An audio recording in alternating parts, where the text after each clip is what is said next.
Welcome everybody to Aeon Byte. Welcome to AB Live. My name is Miguel Connor, and I am your Pompatus of Gnosis. I am the Magic Man, but so are you. You're the Magic Man or the woman or whatever.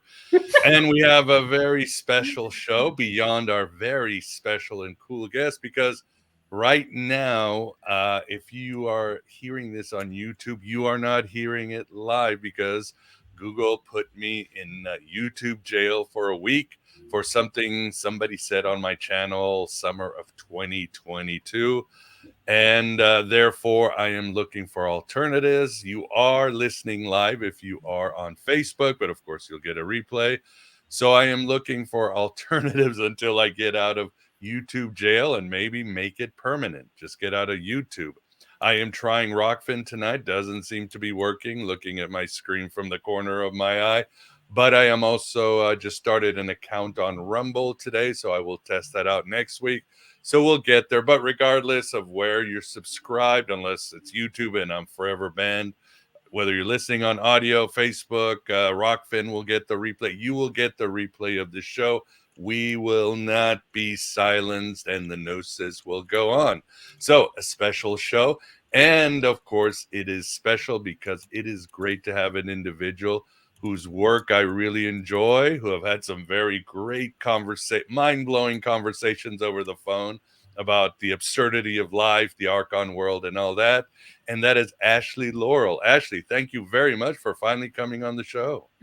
Thank you so much, Miguel. It is such an honor to be here. I've been watching you for years, and it's a bit surreal in the best way. And I am just so happy to share in this really engaging dialogue, and could be happier to be here. Awesome. Yeah, and of course I love the setup. You look like you're straight out of Atlantis. So let's take us back to look, the hoodie is off. All right, now It's the got magic. everything. Yes. And with us too, we've got the Moondog Vance. Vance, how are you doing? Oh, I'm great. Just sitting here waiting for the fun to begin. The magic, the spirituality. Oh, Yes, the secrets of the universe. You have it right behind you there, Bad. So yeah, there they are. Too far away for me to grab at this point, but glad to see you here, Ashley. Indeed. Well, so Ashley, you have been through quite a journey in your life. You've seen some things, both in the material and the other worlds. Let's start with you. For those of you who may not know you, tell us about your superhero story, how you came to be a wild, crazy mystic. Well, that's a short conversation. I would say, in summary, as much as I hate adversity when I'm in it, because who likes being in those moments, right? When we're in those really lonely, challenging times, when we go through things that force us to do the deepest inner work, all those moments, when I really look back at it all, form the tapestry of what were the pivotal points, push points that kept kind of pushing me up and up. And I'm aware that those points I've learned can go one of two ways. They can be push points that push you up or push you really far down, depending on what trajectory you want to use. But my mindset has always been, if I'm going to go through something shitty, I am going to learn from this. I am going to grow from this. So I've taken every experience in my life, at least from past the teenagers. After that, get a bit of wisdom. But anything that I went through, it was like, okay, if this is happening, there has to be a lesson in this. There has to be something that I can learn or grow from this. I'm not going to let it happen for no reason. There can't just be. So that was just always my mindset. And I find that has been really instrumental. So when I would, for example, let's say I was going through something where I encountered mistreatment of any kind, that would be for me, I would look at, okay, what is the healing that is necessary in this world? Where is the darkness that needs more light? Like I would always just kind of shift from that angle. And it's just been interesting because it's led me down a road of such unexpected surprises and journeys that I never could have imagined. I feel like there's still so many left, obviously. But I had I guess what you would call label, I don't even know what the word is, like a samadhi experience that so many people claim to strive for and talk about as if it's like the best thing to achieve, this like divine union and everything. But when I had it, I was quite young and I wasn't really on my path. And I had it before I was mentally prepared, and coexisting with that gnosis of being of that. Like people think that that would be, I would have thought like, oh my God, you're so lucky. That's amazing.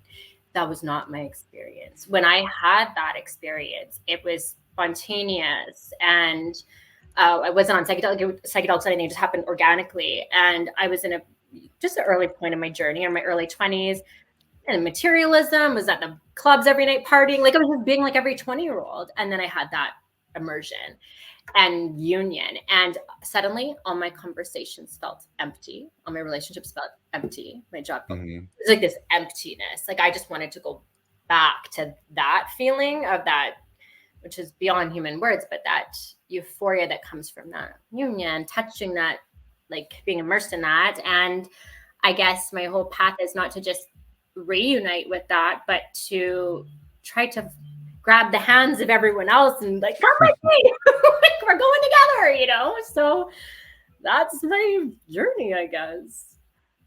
Awesome. And you obviously you're knee deep in the stuff, as your bio says. You are a certification in yoga, nidra meditation, and breath work. You're an instructor. You're a yoga teacher, certified master pranic energy healer.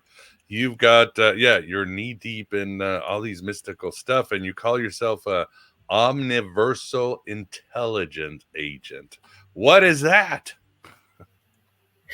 I'm figuring out myself, but for whatever reason, I have had this compulsion, this drive, this thing to like preserve and maintain justice and harmony. It's just always been there. And when I was younger, that to me meant working in the police force, you know, working in law enforcement, and that was my version of restoring. But that urge was there. And then obviously I learned very quickly how corrupt all that was. And I was like, ew, I want justice, but not the human, like icky man-made rules that are meant to oppress us. Like the real justice, what is that about? And I started delving into spiritual laws, universal laws, omniversal laws, and omniverse, for people who don't know what that means. It's just everything in creation, right? So that would be anything that we do or do not know may or may not exist. It could be any dimension, any realm, any density, past, present, future, any physical, non-physical, like just everything that could or could not, like just everything. And I wanted to understand what the workings were of that system, because something felt very off to me here. And I began to figure out right away, because my formal like education background is in journalism, and because I wanted to, fix all the justice system and all the corruption in the world, realized I was in for quite a ride. I'm like, okay, this was a lot deeper than I thought. Went down that abyss. The abyss stared straight back at me, and I was like, holy crap, we have a lot of work to do.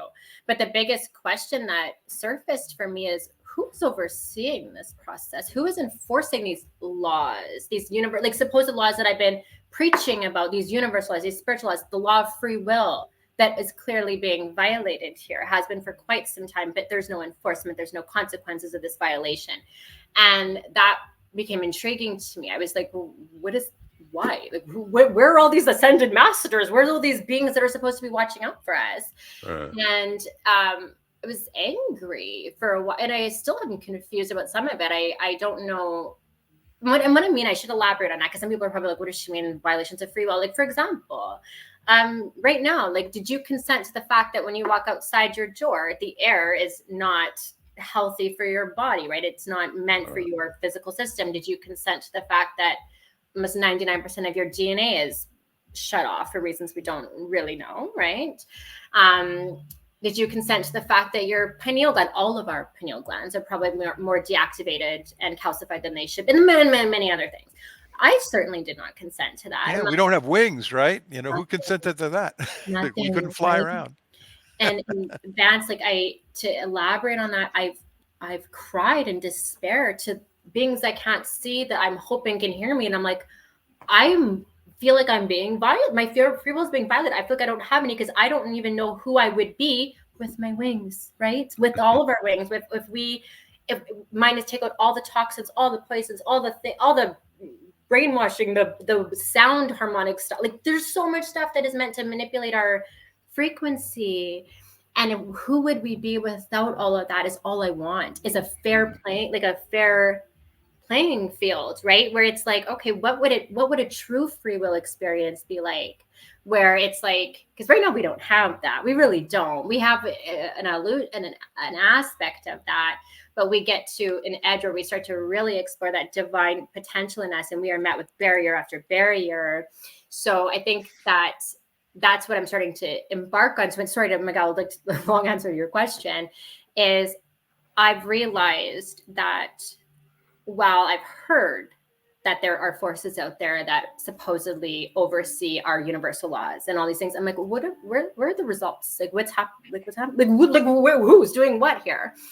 And so I think it's time for us as humanity to stop just relying on higher beings, these whatever beings, to step in and save us. It's time for us to really save ourselves at this point. So that's what this is the that intergalactic intelligence agency aspect, this harmony alliance of all the cosmos, trying to create these threads of connection throughout all of creation, so that we're all trying to get to the same harmonic frequency, but also that we're all able to experience the free will experience as we were meant to. Because I would love, like, believe me, I'm not one to be like, here's a bunch of rules, here's about like, be free, be free. You know, within this, I think the confine for me, the only thing I would imagine is where have free will to the point where your free will isn't impeding the free will of another, you know, and then it's like, let's play that experiment. Let's have this creative game, but we don't have that. And it made me wonder, I actually was simmering on this today out of all days, I had this epiphany download, I don't know, whatever you call it, where I'm like, I wonder if there really are no laws. Like I'm beginning to seriously conceptualize and wonder these like universal spiritual laws we've heard of, the law of free will, the law of non-interference, the law of non-intervention. I'm like, I've studied these for years. And I'm like, wait a minute, what is a law? A law is something that is enforced. A law is something that there's consequence if you don't abide to. So if those are real laws and there's no enforcement, are they even real? Which is kind of scary, but kind of exciting, because if there's no laws, that's a bit scary because it means there's the archonic, that darker side can do whatever, but so can we. It's also can be a very empowering thing that if anything goes, then this is our chance to really regain our freedom and liberty and using our creative potential. And it can be also really positive. No, I love what you said. Yeah. There is one law that I know about, that I'm pretty sure about, which is the law of consistency. In other words, when you open your front door every day, you're going to see the same thing. It's like the universe can't like have you in Iowa one day and Illinois another, and so forth and so on, right? And so otherwise our memories wouldn't make sense. It's like any sentient beings with a memory, they have to exist within some sort of realm of consistency. So there's one. You know, I've heard of that as well, but I've also heard of potential violations of that, where depending on, and this is, I think, where this conversation gets deep, is that is a law. But what happens when we're dealing with forces that are that potentially could interfere with that? And an example for that would be, you have some beings out there, let's say on Earth, elsewhere, whatever, advanced beings that are dealing with advanced technology, let's say quantum technology, that can inadvertently cause dimensional rifts or tears. What would be the potential impacts of something like that? Potential, right? And the intuitive feeling I've received is that is something that has occurred in our omniverse before, from misuse of really advanced technology inadvertently, where beings can literally be in a place of where they like everything looks normal and they step outside, and that's like a sign that a certain world has had a dimensional terror rift or something heavy, like a profound nature has occurred that needs repair. Like even there's a million questions that follow that. If something like that happened, would it be repaired in a way where we wouldn't even have memory of its repair? Would would there be forces that interplay that fixed it, where we'd wake up from a dream and it was like, oh, that's a crazy dream last night, and we just like we don't know. It's possible, right? It's possible. Like I'm open to anything really, but that is yeah, we'll see. Yeah, and also what else is our mind doing? Because again, the biggest trickster, the biggest archon is our mind, as philosophers have said.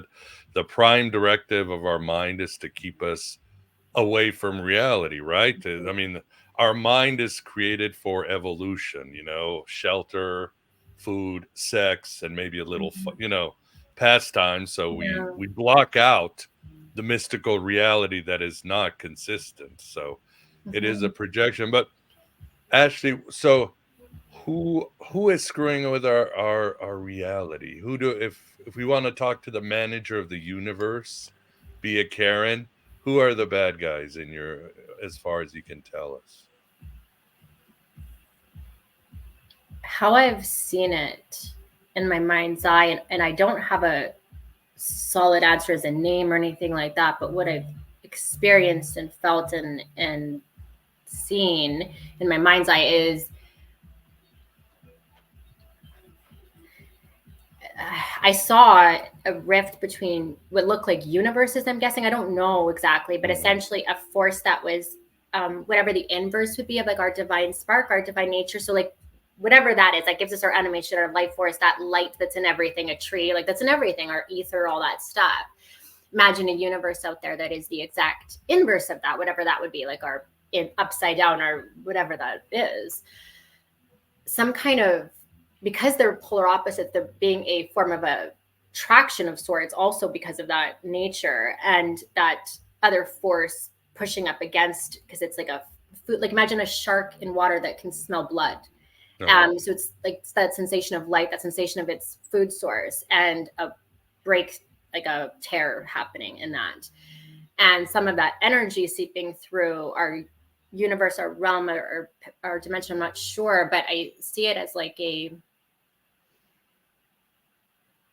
almost like a black cloud that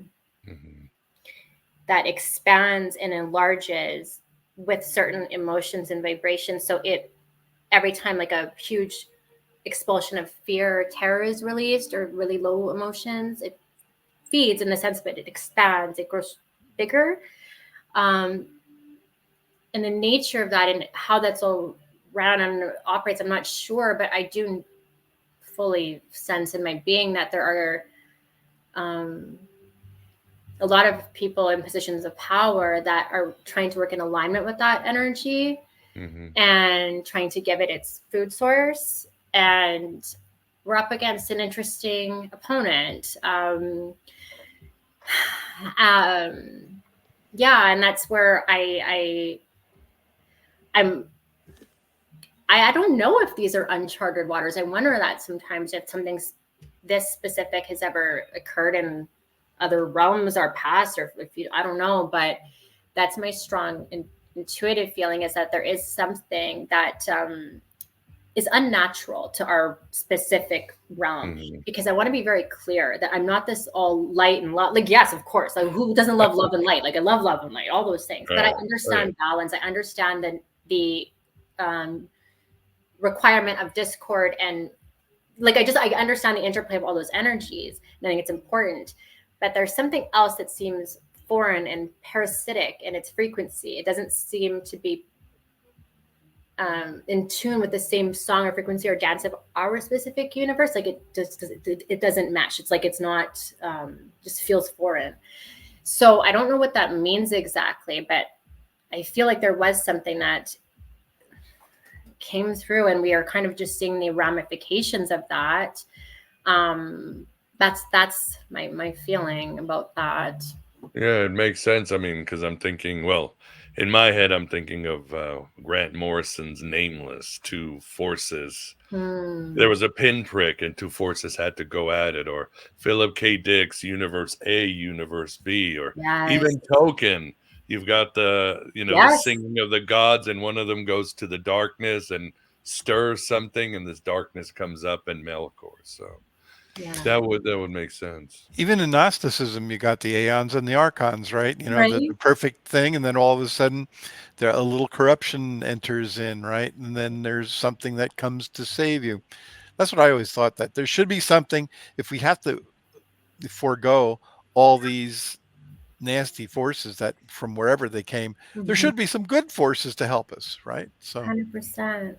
yeah. And that's my frustration is I feel, well, I firmly in my soul feel like we have assistance, we have divine help. Like I know that. But at the same time, it's just like, it bugs me. And maybe this is my human side talking, but it does. It's like, I feel like the only people caring about the rules or ethics or what's right are the good guys, you know, like the good beings, the higher beings, what we call like ascended masters, spiritual, like they're like the ones like, no, like law of non-interference. Like, and it's like, okay, you guys are the only ones paying attention to the rules here. If we keep going down this road, it's not gonna end well. Like you think, I know it's a like Hollywood analogy to use, but really though, like even Star Wars, like the Jedi Order, like the Jedi's ended up losing in that initial fight because they were the only ones. They were like, no, we have to react with patience, and of course, like you should always try to go that path of peace first, diplomacy, peace, all those things. Approach it always with those first. But when you've done that for thousands of years and it's not working, it's time to look at the board and come up with maybe a different strategy. And I think that's where we're at this exact moment. So what is the strategy, you think? What do you think we are as humans, and what tools do we need to embrace, or do you suggest others?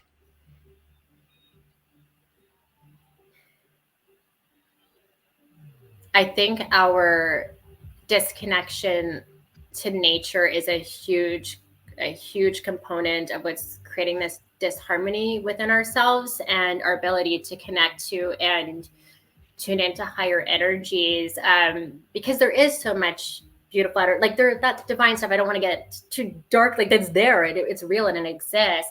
But right now we're like these like radios without batteries or something. We just can't hear or feel all this intel or divine information that's coming through. And I think that, you know, it was probably through so many series of events in history of how we got disconnected from the elements. I mean, I'm not even sure. I asked myself that. I'm like, how did we go from a civilization? Like, what was the catalyst that we went from being, because we were at one point very harmonious, when you think of indigenous cultures, shamanic cultures, like that, we were like that at one point, to suddenly those people were the ones who were hunted and killed. What happened from that point A to point B, where those were the people who were like the head of the councils of the world, like the wisdom teachers, to suddenly they were the ones being hunted? Like, what happened to cause that? I don't know that. Like that, I'm very curious about that myself. But regardless, we ended up where we've ended up, and somehow we have to get that realignment. And I think that it's gonna take work. It's gonna take, and I say that because our whole everything in our world is meant to really make us forget that, for the most part, distract us from that essence of ourselves, just keep us blinded to that. And so I think the best thing, as first of all, content creators, this is like a big, huge start, is us having this ability to get this information out to people so they can be aware that this is even happening, because most people don't even know that most people don't even know that there's something else more to them. And that makes me so sad. I think about sometimes whatever, when I'm having a bad day, I'm like, you know what, no matter how bad I think things are sometimes, at least I know I'm more than a physical vessel. At least I like know that there's like something bigger than myself. I cannot imagine living from the perspective of the mindset of, oh, I'm just a accident and creation of atoms, that like I can't even imagine what that's like. But a lot of people live like that. And I want to ignite that spark in them again, help them remember. And I think the best way for us to do that is to embody that and become that. As we embody that essence, it stirs something with them vibrationally, something gets lit, and that flame, that match, becomes like a match that starts to set off all the other matches. And eventually with that momentum, we can and will change the entire world. But we're just up against right now some primitive but overarching challenges, mainly censorship, like technology, like that control aspect is our biggest obstacle. But I would say getting the information out, focusing on reconnection to the elements and harmonics and frequency and sound, which I think we've made such great strides in recently. It's really exciting to see so many people talking about cymatics and the reconnection of science, empirical science, with spirituality, mysticism again. We've lost that since like the days of Tesla. You know, it's been gone for a while, and getting back there. And I think that will be, and it is already happening, will be the quantum physics. I'm like, I geek out to quantum physics pretty hard, but it's exciting because you have all these scientists and I love it. But quantum physics is one of the things that led me back to spirituality. I was like, what? When you zoom in, there's no matter? Like, what are we? What is that? Why does this look solid? Why does that look solid? Like it open, like I love it. And you have all these quantum physicists that are just like, who are so, I don't know if the word's atheistic, but like they just were in a very materialistic mind frame. And they go down this road and they're like, I suddenly believe in God or like a higher something, because the more they dive, the more quantum you go, the more mysterious everything gets, right? A meditative exercise I suggest everyone to do, because it's like you'll have your own journey and experience and it's so fascinating. But when you go into your meditation, whatever you're doing, having that exercise where you're going inwards and you're focusing on the sensations of your body, like you're just tuning into your breath, your heart, everything, but really starting to tune in and focus your energy inwards, like smaller. So like bring it down to your heart, your organ system, your body, and then start zooming into your cells, the atoms of your cells, the protons, neutrons, electrons, the quarks, and just keep going and going and going intentionally with your mind. Just and see what, because the images of what is really there will come to you as you're doing that with the intention of seeing what's there, and you'll just find yourself on the other side of like, it just never ends, essentially. I mean, I don't want to like ruin that experience for people, but as the smaller you get, also the bigger everything gets, the microcosm and the macrocosm. You get to the smallest end of a particle and you end up on another big bang again, if that makes sense. You get to that bottom of this as small as you can go, and then you come out the other end it keeps just going and going, and it's a journey. You're the baby from 2001 or something, and that makes sense. That's very hermetic. I'm going to try that, because that's definitely more interesting than me meditating going, oh, there's a white light on me. There's a white light on my pinky toe. There's a white light on my butt. You know, this sounds more exciting, very hermetic, because you know, the macrocosm is the microcosm, as within, so without. So you're just sort of going right through this. So yeah, so that's one of your techniques. I love it. And another really amazing one, I think that's easy, like, because it just is the knowledge of this information, awareness of it, and anyone can do it, and your life can change the moment you do, is as you hear that saying so much, like energy flows where attention goes. But what they mean by that, so when you're in meditation, like what is that really? Bringing just your mind and your breath, but even just even forget your breath, just your mind to a certain focus. If you take your mind right now and you're bringing it to the awareness of your crown chakra, or like, okay, I'm going to tune into the awareness, the top of my scalp, the center of my head, like where your crown chakra is, what does that feel like? You'll start to slowly feel a tingling sensation. As the moment you bring awareness, you've activated that chakra. And then what you can do is tuning into, as you're just bringing your awareness. Like if I was to say to you, Miguel, what does the top of your center of your head feel like right now? And you're like, I don't know, let me check. Like you're going into that mindset. Like that's how you do it though. You actually tune into that area. And then when you get to that area where you're like, okay, I can kind of feel something. Imagine a cord coming out of your crown, because we all have it, called the prana tube, that connects us to divinity, but we're just so shut off from that. But imagine that cord coming out of our crown, hooking like a fishing hook into divine source. And if you don't have a visual, you could think the center of the sun, center of the galaxy, whatever that is. But then you start pulling in that light through your inhales into your prana tube. And as you do that, you cultivate that energy throughout your body. You can start redirecting on your exhales out your finger palm chakras, move energy that way, as well as the chakras and the soles of your feet and your toes, because you have those as well. And you become this beacon of, imagine like strings of energy out of your fingers, your toes, like you can build so much etherically and energetically. You have the tube from the top and your tubes from below. So the feet is the other important aspect. On your exhales, imagining roots coming out the sole, like chakras in the soles of your feet as well as your toes. And the soles of your feet, these roots coming out, anchoring you down to the center of your earth. At the same time, that cord hooking you up to that, whatever God is for you, that light source. And that is going to be your starting point. Everyone's a really good starting point for everybody. Wow, that's amazing. Yeah. Do you do online meditation or just with clients? Because I know you're far away. You're in Trudolini's fascist Canada. Isn't that where you're living? It's crazy here. Like, oh my God, like I'm living in crazy town. We're trying to get, like, our plan is to go to, I honestly actually get to Costa Rica in the next year, because Right. I'm one of those people that normally would be like, yeah, stay behind and fight and whatever. But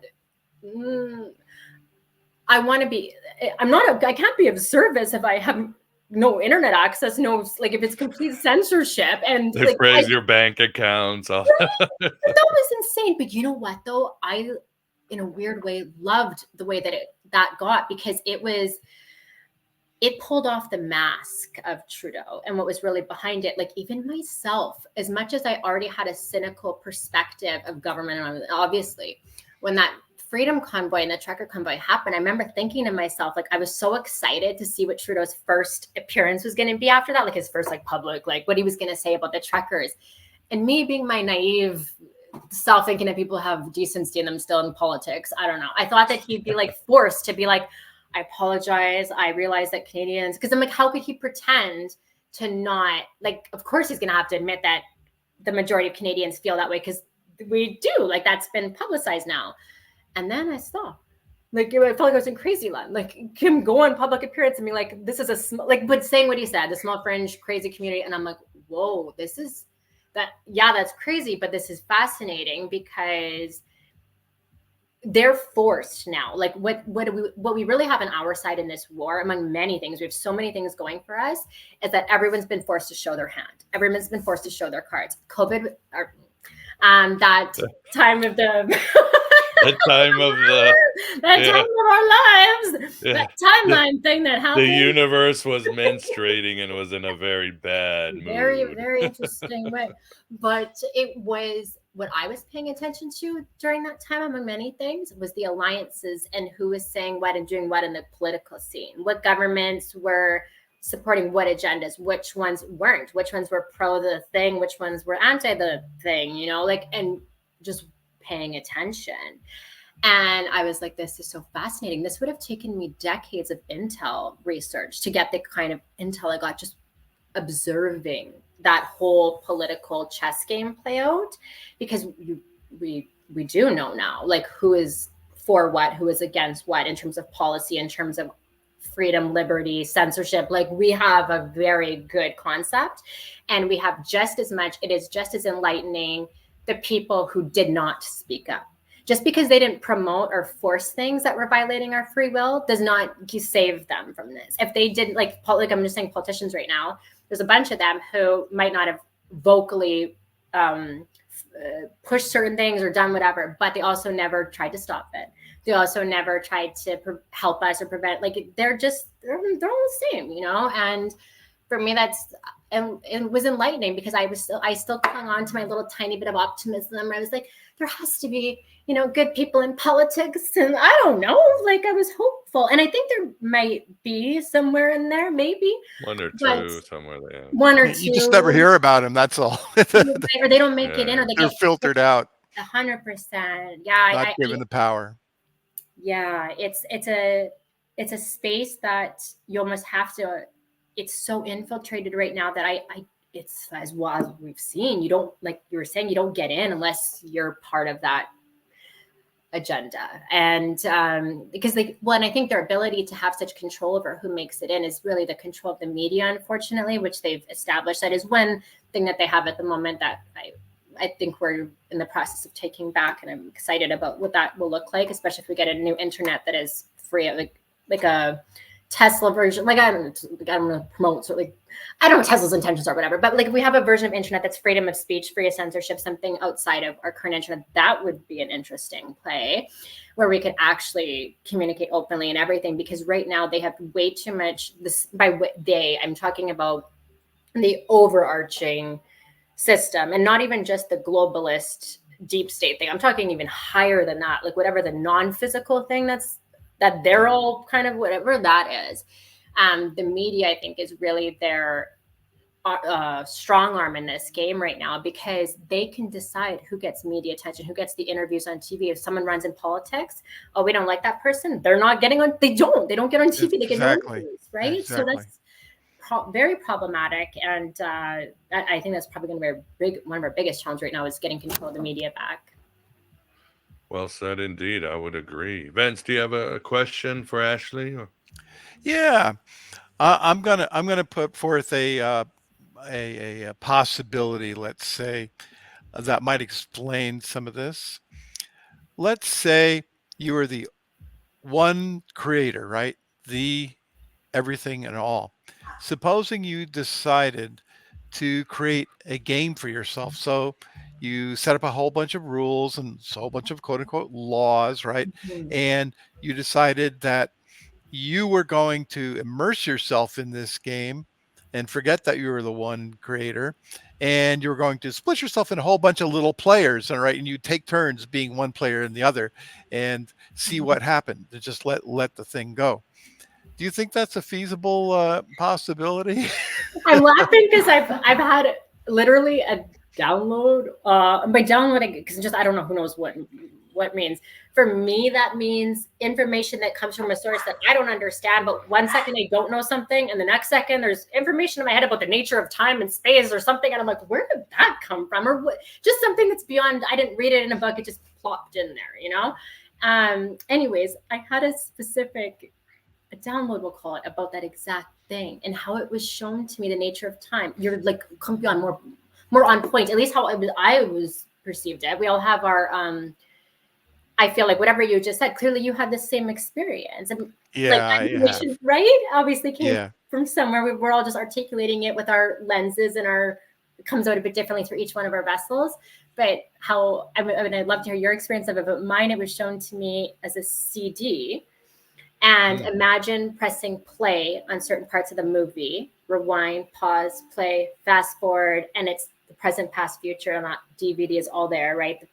Like the beginning of the movie, the end of the movie is already there, and it's gone. All on there, yeah. Yeah, you're just jumping and pressing play at certain parts, as certain characters, as certain roles, until you immerse and experience everything. And I'm assuming it's for the intention to expand that essence's just consciousness and experience. But that's exactly how I saw it as well. Oh yeah, well, that's really what that is, I put it forth as a little story, but that's the mystic experience that some of us have experienced. That's it. That all is one. That's how all can be one. You have to get rid of the concept of linear time. Yeah, which is hard. It even obviously, like I know that time's an illusion, but I still trying to live in this reality and step outside of that, where every possible realm has existed. Someone else explained it to me in a way that helped me a little bit better try to imagine that. Because imagine we're a multidimensional being, outside this physical, once we're done with this physical vessel, what we might be like, what that reality might be like for us. And imagine we were outside the confines of time, what that would be. And I heard one theory of it being like a book where every possible thing has already happened, but you go in and you pick what chapter you want to read. Same thing, kind of like that DVD or whatever, right? And as a multidimensional being, you're picking a page that you want to read or press, or part of the DVD you want to press play on or jump into. And in essence, as you're saying, that thing that's jumping into, pressing play, experiencing each one of those, it's the same essence, right? And I have to remember myself this as well, because I get moments where I get dualistic. I get very human, and I'm just oh, this person, this, even politics right now, I'm ranting and raving about it. But I guess we're all part of the same thing. I have to remind myself of this. It makes me crazy, but yeah, you're very right. It's like playing Monopoly and griping the fact that you don't own Park Place and Broadway. Right? That's the way the dice went. There's your constriction of free will, the game itself, however it was set up in the beginning. Very true. But anyway, I just thought I'd throw that out there. But, I'm glad I did, because, I had my experience. I don't want to take a lot of time up right now, but basically I was hacking phones when I was a kid in college, and I ran into a blind gal on the phone, and all of a sudden our minds linked. And I could hear what she was thinking. She could hear what I was thinking. And that's how we stayed on the phone for 24 hours. Yes. And about a week later, I was on a date with my fiance, And I pulled the car over because something came over me, and this huge vision came about how we were all one and how consciousness worked and all that other stuff. So that's the thumbnail of what my experience was, and it's affected me to this day. Yes, obviously, yeah. It's there. I mean, it's something, it's gnosis. Yes. That's my gnosis. And I know but I have a question. Like, I wonder, what is it that some of us experience that and some of us don't? Because it seems to be like each of us who have experiences that we don't like really control. It just something that happens to us. And yeah, I wonder. I don't know. Our higher self that chooses that path before we get here. We're like, we're going to have an existence where we're aware that we're higher beings when we're stuck in a third dimension, versus probably at some point we were like, oh, I want to experience like full immersion of 3D, like physical reality where I never have gnosis. I'm sure our higher self wants that experience too for its portfolio of essence experience. But I that question has always nagged at me, is like, why is it that some of us get that? Because it's like, it's such a blessing, but I'm sure as you've experienced the yes. double-edged sword, right? When the people you love, there's so many that just can't see the world because they haven't had that experience, and you can't be angry at them, and will happen if and when it's meant to for them. But yeah, there's definitely a higher process in place that gives that to each of us that none of us can control. I don't think it's meant to. Yeah, I wonder if each character in the universe, each sentient character at least, has the potential of doing it. Can they choose it? I don't know either. Yeah, it's a mystery. It is. And how do you do it in your life, Ashley? Because I'm sure you don't, let's say, go grocery shopping with the kids, and the checker goes, "Ma'am, how are you doing today?" And you're just like, "I've been downloaded with mystical powers and the Archons." No, you don't just go off. You have to keep your mouth shut and just pretend like all of us. It is honestly the double-edged sword of this gnosis. It's the not being able to be my authentic self, or for those of us who know, and by know I don't mean know everything, I mean just know your divine essence. Having that gnosis, even in a world where so many people don't have that same experience, it's frustrating. But at the same time, like, I learned, you adapt, you play along, and I just wait for cues, right? I pretend to be a little normie like the rest of us, do my groceries, like everything else. But when I engage in conversation, like today I was out somewhere and I saw someone's tattoo. It was of like a sacred symbol, and immediately that sparks like I know I can go there immediately with that person. Or I find it's organic, and I'll test the waters like with anybody, right? Like if I start talking about this stuff and they start to, like, their eyes glaze over, I just know to stay at the frequency that they're at. And I honor and respect that. And I don't even mean that in a disrespectful way. I'm like, okay, that's the frequency or whatever they're playing at, that's where they're at right now, and I'll play with them. Like, I'll engage in that role play with them at their level.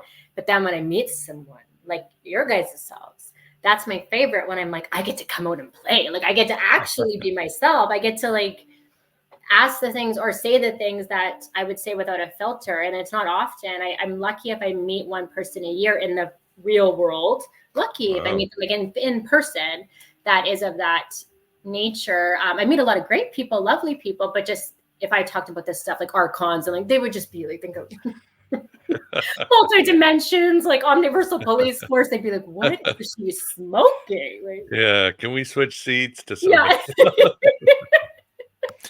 The one thing that was impressed upon me, and the people in my college computer center where I worked must have thought I was crazy, is that I had to share this.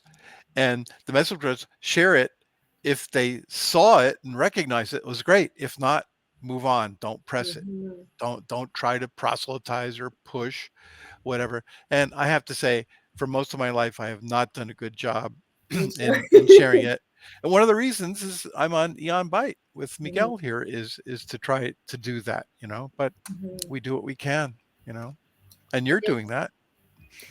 Yeah, and it's a struggle. And I was reading a book, some of my favorite books, but one of them was a book called The Peaceful Warrior. It's a true story. And anyways, there's a spiritual master in it, and his nickname is Socrates. And there's this part where he talks, like, so his student at the time is asking, like, how do I go about teaching and passing on these teachings when so many people, because he has he takes his student on profound experiences, like telepathic, touches his temples where he like teleports, like, you know what I mean? Things like you can't just tell at random, like, and so anyway, so Dad, this character, he's like, how am I going to share this gnosis or these experiences? Like, how am I going to help people? And Socrates said the advice, and I've sat on this, and it was never let people ask. If they don't ask, it's because they're not ready. And Dad's like, well, how will I know if they're ready? And Socrates said, you will know, because if they're ready, they will ask.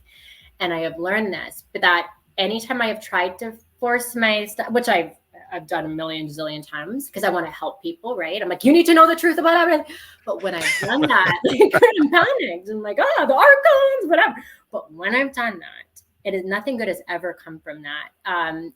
In the sense that they might have been tolerant of my, you know, and just like nodded and smiled and whatever, but they didn't continue to ask questions after I got out whatever I wanted to say. It was like they let me finish, and then suddenly it was like, so that weather or whatever the heck is going, like, you know what? And so I've had to cultivate that self-control and patience, and it's not easy. And I still fail at it at times where I just want to, you know, because when you have that, you want to share that with people. But I've learned that when they're ready, they'll ask. And especially because think of us, right? As seekers, what do? Whenever we meet someone at our level, we start asking a million questions because we're seeking. We're like, oh, they might have an answer for this or that. And that's our nature. And so if they're not asking it, they're just not ready. I was some of the best advice I ever came across. So it makes sense. Makes a lot of sense. Well, tell us too about your other cool project for the audience. Ashley mainly works out of Facebook, and she does a lot of videos daily, and they are just a great source of content. Hopefully she'll expand because Facebook is kind of a dying medium. Mm-hmm. And hopefully you saved your videos because I think you should expand to other places. And of course, you know, it's not if, it's when Mark Zuckerberg decides to nuke you. So you need to be prepared for that, Ashley. So Yeah. I would expand. And just as I'm expanding, you know, I'm in YouTube jail. So I'm try to get Rockfit going, Rumble, and it'll work out better because hopefully eventually I can stream it to many places after next week live and store it and all that. So when it's interesting you bring that up, Miguel, because I actually have a point I want to add to that, because people who would know me and even my professional life would be like, why are you just on, because I've been a director of marketing agencies, like I have a strong background in that. It truly is by choice. And I can't even tell you, and I'm not trying to like brag or something, this is just the truth, how many different opportunities have presented themselves over the years where people are like, oh, I'll just try to hand me something on a silver platter in terms of my own show or my own something. But intuitively in my gut, whenever something big feels like it's for like where it feels too easy, or like I haven't earned it, I know that there's a price. I know that there's a cost. And in my soul, something was like, just not yet. Like there was this internal whisper that just kept saying, no, this isn't the one, just not yet. And something kept also like in not in a bad way, but as I would start to expand and feel that urge of like that, and I oscillate constantly between when is the right time to try to expand and push this knowledge out and risk alerting the higher systems that I don't want even knowing that I exist, basically. When do I like take that step in the game? Because it is a step in that, a move in that game. Energetically, like I see things on a different level. I don't really see things. I mean, I see things like from an earth level, obviously I'm here, but I imagine it as frequency wise. Each of us, obviously we have all of our own frequencies, and where we're obviously in a realm where, whether you're going to call them Archons, whatever it is, it's kind of these dark controllers, whatever they are. I imagine in my mind's eye, I see it as almost like this frequency alert technology type thing, where when one of us reaches a level of consciousness, there's something in their system that they are alerted to that. Like there's something there that they're able to pick up on when one of us either has a gnosis or I don't know. Like I just intuitively feel that. Show up in the board, right? Yes. red light. That's exactly how that is literally exactly how I see it. Is like there's blinking red light, and I'm like there's this thing on my guiding me, protecting me. It feels like sometimes like just wanting me to kind of cloak myself a bit and stay in the shadows as much as I can, as long as I can. And it's been one of the most difficult things I've ever tried to do, is try to figure out the war strategy of avoiding the detection of certain energies that I don't want knowing about me, while trying to find and reach out to the people that I want knowing about me. In this world of digital control and censorship that's everywhere, it's been a dance. But it was honestly, like I was saying, I've been oscillating between that, and nothing just felt in my heart and in my soul. It just didn't feel right yet. And when we had this conversation about doing this show, I was literally covered with goosebumps, and that's just like my thing. Like, it's like my that's how I get my confirmation that, okay, it's time. Hence why you're seeing what you're seeing. It's I'm ready to expand and get out there. It's been very nice and quaint on Facebook. I've enjoyed it because it's a small little space that I've cultivated over the years, and we have a beautiful little, wonderful group of souls on there. But I think I have to be less selfish now, and because I have this, some people like desire fame and stuff. I get that that's like what most people want. I genuinely really like my solitude, and I don't really. It's like, how do I go about helping the most people without people knowing who I am? Like, still maintaining hidden. Like, honestly though, I don't want my worst reality would be me walking on the street and everyone knowing my face and being like, oh, like, where I'd have no privacy or no, like, that would be my nightmare.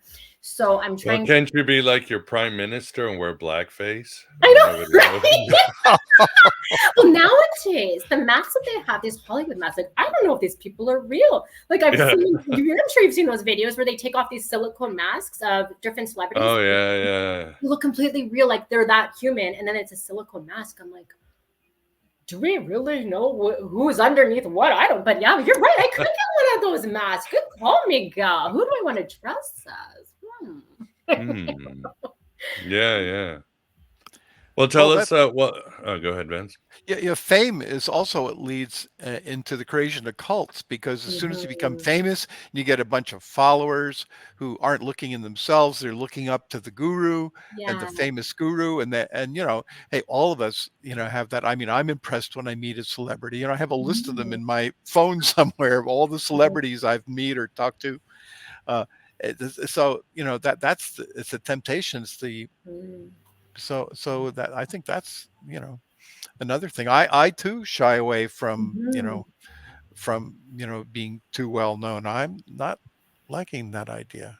Well, there's something about it, and I'm not saying that it can't be possible to be well known and still maintain your heart, but I haven't really seen it yet, and that frightens me a little bit. And keeps me honestly keeps me humble and keeps me grounded and a bit cautiously aware of it and a bit away from it. Like, where there's a moment, to give you an example, this is just one of many, but years ago, I was working at a front desk at a very, very high-end hotel. So, like, the kind of high-end hotel where any concerts that came into town or celebrities for movies, like, we were that hotel that they would stay at.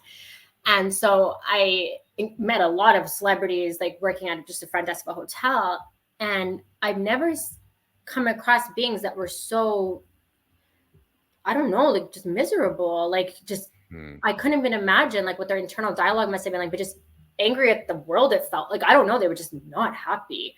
And I couldn't even imagine being in that mindset of the type of things they would look for to get angry about. Like, the temperature was at 26.345 degrees when it should have been 26.327, like, or whatever, like, but crazy things. Like, when you fixate, like, whoa, like, I don't know. But anyways, and I saw that so consistently that every single person who reaches a certain level of fame, it's like they I don't know, they lose their, I haven't come across it yet. That, and not that I'm saying I'm ever going to be like that or ever want to or anything like that. I'm just saying it's kept me, like, it's kept me cautiously aware of that industry and just kind of that, what that world is like. Yeah, but then I've also seen, I don't know, I haven't met some of them in person, so I can't be certain.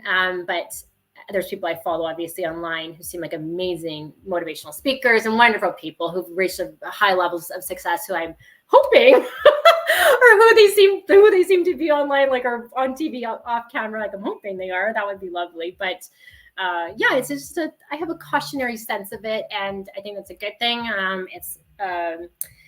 I think and just to expand, I think maybe when things probably go a bit darker is when you're not the one who's in control of that elevation. So if you say, let's say you have some other industry or something, I'm assuming, and you're signing a contract with something, like, and you have something else that's controlling that process, that's where I would be very, like, I have no interest in that whatsoever.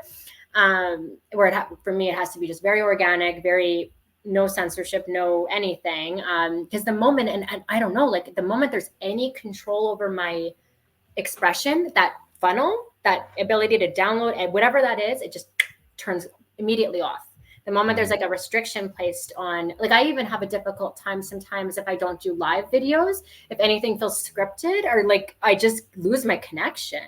So I just want the process to be really organic. But this was I call it, like I'm saying to my husband, like my coming out party, because it is. Like I was like, I literally made the decision. I was like, this is it. Like I'm going out like after this with the intention, I want to make this very clear, to be of service, to selfishly, I want to help elevate the consciousness of this planet, because it kills me on the inside to see and experience what's like it does. Like and I'm not exaggerating, I don't sleep a lot of times. Like it's a heavy weight to bear. Like I'm very empathic and feeling, which is amazing sometimes. I feel so many amazing things and good things, but I also feel the lowest, like the really heavy stuff as well. Like when there's stuff happening on the planet, or I feel it in my soul, and selfishly, I'm like, I just want this to end. Like, I want things to be better for everyone, though, really. And it's the potential of knowing what we can be, all of us, versus what we are. It's like it's so amazing. And we have such a, like, can you imagine, like, what would we be like if 100% of our DNA is activated? I like to ponder this. Can you imagine if this is us at like 1-2%? What, like at that movie Lucy, but like that's like the Hollywood version. Can you imagine us on esoteric, metaphysical, 100% DNA? Like, what are we? God, like God? Like I don't. Outer Limits did a show on that with David McCallum. It's called The Sixth Finger. I don't know if you've ever seen that. Did you see that, Miguel? It's with David McCallum. He started out as kind of almost like a stable boy in the scientist's lab, and he went and the scientist invented this thing that could advance his DNA. So he sat in this booth, and his head got bigger and bigger and bigger. Before you know it, he looked at all the regular humans as insects. Which is related to that thing before where we were talking about celebrities and what happens. They have to isolate themselves, but they have each other, so they become an elite class. And so there's some real issues, trying to work this game out to try to figure out how everybody, since we can't all get there at the same time, how people could become, quote unquote, enlightened or whatever, or get the message a little bit at a time. And what happens with the other people who aren't, and get mad at them and just attack them. Yeah, it's I'm with you on that struggle. Like I'm just an optimist. I am. I always want to like look at the good in everything. And it was that recent era of our history, last couple of years, that was very eye-opening for me, because I was like, we're about to ascend, we're about to go to the fifth dimension. I was riding that wave, that new age wave. I was like, Age of Aquarius, right? Right, Age of Aquarius. I was there. The Pleiadians are coming, like the whole thing. Yeah, those guys do. That happened, and I'm like, oh my gosh, like just seeing humanity as not everyone obviously, but a majority just turn against, like go down that path of division and duality, like just what freaked me out the most was seeing people, just because some other authority figure that they've never met, never anything, said, you need to not like this person. That is your family. That is someone you like, and people just do that without even questioning it. I was like, holy shit, we have ways further to go than I thought. Like I thought we were, like I said, I thought we were riding on that wave. And I'm not saying that like it's not something that can happen, obviously, but you're very receptive, because I wonder if those energies, when they affect people before they're able to perceive it with the like if that would be like a consequence of that is something like that, like mass hysteria. Like I don't know. I'd be curious what the true science, like I don't know, ethical scientific studies on that, but like, you know, like what that would be like if you take people on a different, I'm so curious if all of us, we all have different vibrational energetic signatures. Let's say a gust of cosmic energy rushes in and hits us all at the same time. Each person who's at a different energy signature, like what does that look like for us? So it's like the people are at the higher signatures, I'm guessing would be like, oh, it's like euphoria, like I don't know. And then I'm assuming maybe people of like the really lower vibrations, like really rooted in the materialistic world, I don't know, maybe they would experience a lot of fear, but I don't know if it would be positive. Like it'd be a weird polarity, I think. I'd be strange. Reminiscent of the rapture, right? Where all the good people get sucked up into the sky and then everybody else is left over. What would be like? Everybody else is going to try to kill each other or what? Because they weren't the good ones? I don't know. And I can problem, you know? I don't have the answer, but no, me neither. And I'm playing this one step at a time and trusting that. I feel like I only ever get shown the step ahead of me. And I take that step and then the next one comes and I just keep going. And because I don't have the end result either. And I think we just have to be cautious and wise and mindful. And especially as we're in this era of technology, it's such a fascinating precipice because man could just go one of two ways. Like, and I mean it like in an exciting way too. I was reading what book? I can't remember. Was it The Ultimate Frontier or Esoteric Order? I don't know, one of the two. But it's about ancient like brotherhoods and mystery schools and things like that, and different civilizations. Supposedly, this is like a very natural part of our. Like all civilizations go through this, where they reach once they hit a level of technology, they either that draws them forward up that like ascension path because they use the technology as a spiritual enhancement, like use it to help them. I don't know, could be communicate with higher energies, raise their vibration, whatever. They use it for positive means, or they go down like, oh, how could we use this to elevate our materialistic wants and desires, or just experimentation that's reckless, that especially quantum experimentation can create some issues. Weaponized things, yeah, like almost like the CERN thing and all those things. It poses some questions, and we're at this place. I feel like right now it's like a parallel timeline. I feel like to what it must have been like in Atlantis right before the fall. I'm guessing when that technology was misused, and here we are again. The technology has been handed to us, and it's like what are we going to do with it again? So we'll see. We'd have to feed everybody and house everybody, make everybody on the planet comfortable before we'd even have a chance. Because if we don't, say half the world, reaches there, the other half of the world who's starving and everything, they're going to come and get us, that they're just going to come and get us. And we have to get everybody involved somehow. And then here's the problem. They're already telling us there's not enough resources on the planet to do it. We have to scale back. I think that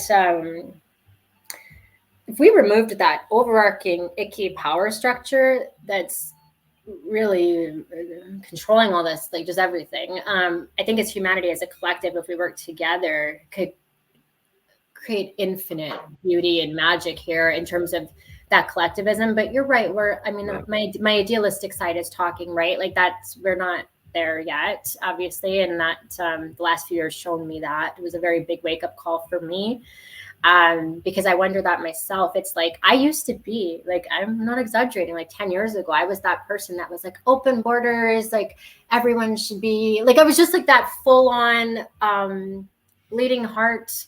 I don't know, that was me. And now I'm like, well, no, I'm like, because we have to, that's how drugs get in the, like I started just logically, like, you grow up a bit and stuff, but you're right. There's so many questions. And as you were talking, it made me think like it's these discussions that are, I think our biggest solution to that is having discussions like this, and those discussions expanding and getting groups of people together and just brainstorming, think tanks, like not the political kind, but like this, and working as a collective, because each of us, like you obviously have your circle, right? You're a frequency keeper wherever you are. and you impact wherever you're stationed. Miguel impacts wherever he's stationed. And we each kind of do that all over the planet. And I'm hoping that maybe that's an entryway into that, because yeah, not everyone is obviously on the same page. Yeah. Got work to do. A lot of work to do, but we keep going little by little. So tell us, Ashley, about your Sanctum Sapientiae Divinae. I hope I said it as good as one of those demons and those exorcists. They only speak Latin in these films. No, it's all good. For me, how this started, it's been an ongoing thing for a good 10 years now. At least was 15 years, maybe 15. Anyways, but how it started was I was like, okay, whatever happened to those mystery schools of ancient Egypt, ancient Atlantis? Like, I want to go to those schools. Like, where do I go and learn, like sit up with a group of people and practice how to manipulate energy? And like, where do I go for this? And I started on Google, mystery schools in Canada. Like, I didn't know what to do. I was just searching for that my soul was so hungry for that communion of that, being around those like-minded beings. And I think that was how it started. I was feeling just so alone and where I was at. I was at a beginning of my journey. I was starting to see auras and energy fields, and nobody else I knew was having anything like that. And I'm like, I need to find my people. Like, where are my people? And so I started looking up like mystery schools, and of course there's none publicly, right? And I'm like, okay, I know they exist, but like, where are they? And then I thought, you know what? That saying how if something you want doesn't exist means you're supposed to create it. I thought, what the heck? Let's just give it a shot, a little try, see what happens. And this was back when I lived in Calgary, and I created a meetup group, like just something like I just wanted to meet a friend that I could talk about chakras and auras and things with, basically. And I just created something called the Mystery School of Enlightenment. That's all it was. And my first night, so this was almost like 15 years ago. My first night, almost 50 people showed up, like 50. Whoa. I was so not prepared for that, because I was just at the beginning, like I was just learning how to meditate, and I'm like, oh wow. But what it was enlightening to me was that clearly there was a demand for that. I wasn't the only one searching up mystery schools, or like there's like other people who are having the same yearning. And naturally, because I didn't have anything like planned of that nature to deal with that amount of people, I just thought, okay, like let's just all sit in a circle and talk about why we're here and what we want out of it. And I was shocked, like every single one of us, we just ended up kind of telling our stories, like we're doing even right now, of like why they were there. And each person, like I learned about so many different types of psychic abilities and mystical experiences, like learning about bands, like your experience, like all those, but like we were talking in a circle. I'm like, oh God, this is like soul food for me. It was just heaven. And there were tears, like everyone almost everyone cried because of how the feeling of isolation and just wanting others that they could be themselves with. And there was one that really hit me hard, and it was an older man, must have been, I don't know, like late 70s or so, but he had never, his mom or his wife and kids, he had 4 kids, something like that, but he had the ability, he was so evolved in his path that he could see people's energy fields like an X-ray. Like he could look at me and you or anybody and just like a human X-ray. Like they were talking meeting of the X-Men here. Like little did I know. I felt like I was primitive compared to the people that showed up. But that makes me wonder how many sleeper cells we actually have out there and we don't know about, because they dress like us and look like us. Not like this. But you know what I mean? Like in our normal how we all are when we go to the grocery store. And I think there's a lot of us out there that are like that, or have this inclination towards the mysteries and the spirituality, that we just think we're alone, so we don't express that part of ourselves, so we don't end up attracting those people and whatever. But anyways, so after that happened, that was like a huge just eye-opener for me. And that ended up getting, because I wasn't prepared for that. Like at that time, I just wasn't to tackle that on. And it ended up getting corrupted pretty quickly as well. Other people were just the vibe wasn't right. And then I've like been simmering on this for years about really what I want, because I don't want power. I don't want to be this hierarchy, like where, you have to go through me and I'm going to initiate. No, like I don't want any of that crap. And I feel bad because I kind of mock sometimes these other like secret societies or mysteries. Nothing against anybody, whether it's like the Rosicrucians or Freemasons or whoever, like the Great White Brotherhood, like doesn't matter.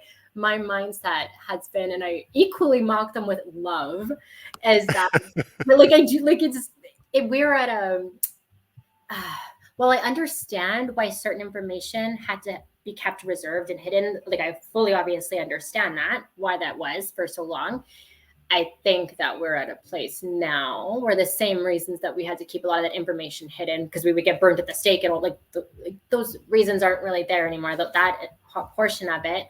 But also I feel like a lot of those schools got caught up in the pageantry, like you know what I mean? Like you have to, it doesn't feel like organic. I don't know. It's lost. I feel like it's true essence. And even then, I went to some meetings. I won't even say which ones because like I don't want to make any sound bad or anything. But because they were all lovely people.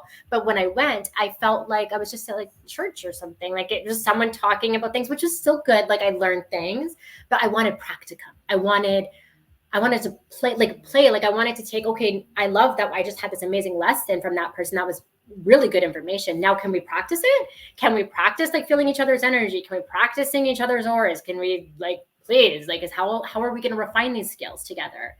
Because it takes work. If we're going to get to a point where we need to get to tackle on these forces, these opposing energetic forces, we are truly going to have to become spiritual warriors. And so what I'm trying to do is cultivate a magnetic center of like-minded energy that not only wants to raise their own level of consciousness, because that's beautiful. Like there's a place for those people, like those monks sitting on the mountaintops, like love them, like not like beautiful, like obviously their soul, and that adds purpose to this world. I don't want to take that experience away, but for this purpose, for the sanctum is what I envision is more of a warrior mindset. So what I want is beings who not only want to cultivate their own skills, but have this inner calling to just be of service, to pass that on, and this never ending desire to keep growing and growing. So even going beyond just, okay, so now we've mastered our own personal energy body. Now we can help master the energy of our own area, and then Earth, and then our solar system, and then our galaxy, and then start to work in an intergalactic, like cosmic relationship. But the never-ending desire to be of service, and this calling that is something you can't teach people, you can't put it in people. It's like you either have it or you don't, and no judgment if you don't. If you just want to do your own path and work on yourself, that's beautiful. That adds to the tapestry of creation, and that's its own hue to that painting. But I'm wanting like-minded energy where it's like, it's not just about developing ourselves at this point. It's like there's an inner calling of creating a sense of harmony and mastering the skill set to sense or detect discordance and disharmony that is potentially catastrophic. Because I don't want to like be that like ruins everyone's fun. Like I don't want to jump in on a planet and be like, you guys are having too much fun. No, it's not the kind of like, but let's say you have a planet that is just at the precipice where the beings have just started learning about technology and quantum technology, and you can tell that their technology is far surpassing their wisdom. And they're like, you might want to say as a higher being, like, maybe we might want to go in and just assist and like just help a little bit, but these cosmic stewards. And that's what I really want to cultivate for us is not just because we have enough work to do here. I should start small. Like I have a hard time reining it in, but starting here, working on this place, and as we create the harmony here, eventually that would be my goal. I don't know if I'll get to it in this lifetime. I hope so, but if we can get Earth cleaned up, that would be where I'd want to head next, is into the working on maintaining harmony throughout the cosmos. Healthy. Sounds like a plan. Yeah, sounds like a plan. We all have a mission. We all have a purpose. Nobody is more important or unimportant than the other person. So makes sense. Well, as we get towards the end of the interview, anything else you want to share with us, Ashley? Your book? I'm just sharing. Yeah. So I love writing. I've been writing my whole entire life, and I've started so many books that I just start and I have this momentum, and then it just, fizzles out, and I don't know, it just keeps happening, and I haven't found the right, I guess, topic. And then it just came to me it was recent actually, when my audience shifted. So I went from this whole time, every time I start trying to write a book, because I have wisdom that I want to pass on. even if one person, I don't want my experiences to go to waste. Like I want someone to like maybe help prevent someone else from going through that because I don't know. I just want to be of service and at least have it available somewhere for somebody, my life and whatever else I've taken from it. But every time I tried to write to humanity, like it got stunted for me. And then when I started trying to write from the perspective, because I actually do this in real life, by the way, where I like talk to I'm assuming the Akashic records. I don't really know, but I just feel this need to document or record my like like my things that I'm experiencing here, because I'm always trying to think from the mindset of if I was a multidimensional being or something, like I would want to know what it's like to be a human. Like I'd be so curious. Like if you had never been human, I'd be like, oh, this is like that would be like I'd be so curious. Does it feel like to pick my nose? Or like what is it to have physical senses, the five senses? I'd be fascinated. I'd be so intrigued. It'd be my favorite show to watch. And I just want to, I guess, create what I would want if I was in that position. And so as soon as I shifted my audience and my mind to look, obviously humanity too, but to like the audience of beings who are non-physical, multidimensional, who've never been physical, who are either considering the human experience, what it's like to be a physical human, or are just curious about it. And I'm sort of just documenting. So like diary entries, journaling about that from the perspective of just us as, and I'm not saying some special being, but just having the knowledge of knowing that you're more than your physical body, what it's like to have that, just that knowledge in this crazy world. It's a mind FUCK. It is though, like crazy. Yeah.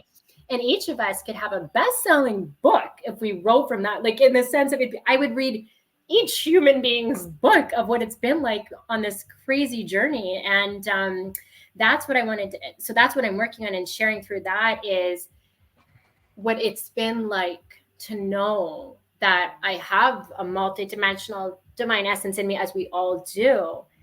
And then faced with the juxtaposition with this meat sack, and like I can't walk through walls, I can't see outside of time. Like, what is this place? Like, it's like this, but yeah, and then there's a beauty to it. So it's like at the same time, I get frustrated and angry. I'm like, oh, I have so many limitations. Then I taste something really delicious, or I like you have a physical sensation that, like, I don't know, like, and then you have that experience, and I don't know. I'm writing to an audience of what it's been like to the highs and lows of that journey of knowing what can be while being stuck in this, but also being that and getting to be this, like having, when you can see it from that perspective, because I had to change my mindset, because I started to play like a victim in my own head, where I was like, oh, I'm so limited in this physical body, and then, but then I was fall like that some days, but then I was like, no, I'm a divine essence, as we all are, and I get to have a physical body. It's an honor, like it's a blessing. I get to experience both. Like, how cool is that? How cool is that for all of us, that we get to be this multidimensional, infinite essence that gets to wear the cloak of this thing that lets us feel things and taste things and touch things. And I'm trying to shift my mind as instead of seeing it as something limiting, as something to explore it and just take as a journey and a treat that who knows, we might not get again. I don't know, outside of this life. Maybe this is our last physical. I literally think about that. I'm like, what if this is, and then I get scared. I'm like, oh my God, I can never eat again. Like, I don't know if I want that. I get attached to these five senses. So anyways, that's all that is. It's just a mind dump of my journey as a being who's recognized our divine nature with the craziness of this world and what that's like. Amen. Well, look forward to all your projects. But yeah, we probably should bring this amazing interview to an end. And of course, hopefully there are more to come. It's not the first and the last, unless one of us gets sent to a camp or something like that. But yeah, I'll be a blast at FEMA. It'll be a good time, I promise. Yeah. Yeah, but for the audience, I have Ashley's Facebook page or contact there, and in the future when she chooses to expand, I'm sure I'll put some more of her links to find her work and her gnosis and her sapientia and all that other stuff. But first, Vance, thanks for keeping us company in this Yes, thank inner you. sanctum of wisdom. Oh, it was such a pleasure. Great to meet you, Ashley, fellow mystic. Heart to heart, You third eye bet. to third eye. I remember that show. I remember that show, Heart to Heart. Oh, yeah. I don't even know the reference. What is that? Oh, it's an old show with Robert Wagner, I think. Yeah, Oh, Robert Was it Wagner Robert? and Yeah. Stephanie Powers, was it? Or something? I think I Stephanie forget. Powers. Yeah. But oh wow. it's like a married couple that solved crimes, Yeah. murders. Yeah, go figure. And they Well, I go meant on like vacation. fire heart. Yeah, heart to heart. But anyway, we're dating ourselves. Yeah, awesome. And for those of you who decide to come with us to Facebook to the chat, great comments as always. Some good questions there. Good to see everybody. Yeah, And hi guys. again, hello. And again, please stick around because this will evolve. So to see what will be the primary video platform, Rumble or Rockfin, or maybe decide to go back to YouTube. So yeah, please keep in touch. If you're on Patreon, I'll just upload it directly in other places. But lots of great live shows coming next week, including topics on Medea, the mystery, religions, alchemy, a whole bunch of great shows. Tobias Churton will be joining us and some other great thinkers and seekers. But that is all. So yeah, Ashley, thank you very much for coming to the Virtual Alexandria. My pleasure. Thank you so much for having me, you guys. It's Pleasure's been a all pleasure. ours.